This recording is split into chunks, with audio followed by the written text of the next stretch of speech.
Hello मेरे दर्शकों, good शुभ रात्रि,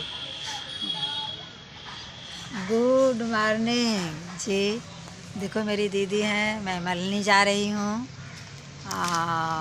गोरख भाई के यहाँ आज प्रोग्राम है। मेरी दीदी हमको छोड़ने आई हैं और यहाँ हमने वीडियो बना रहे हैं। देखिए ये गूलर है, ये गूलर कितना फल लिया है। बहुत अच्छा लग रहा है इसका फल, बहुत अच्छा लग रहा है इसका फल देखने में। तो हमने सोचा कि आप लोगों को भी दिखा दें। आजकल गूलर जो है अनमोल हुआ है। मैं यहाँ मलनी पड़ाव पर हूँ जौनपुर में,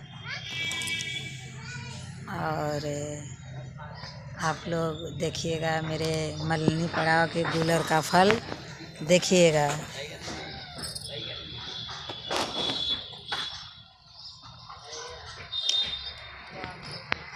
बाय।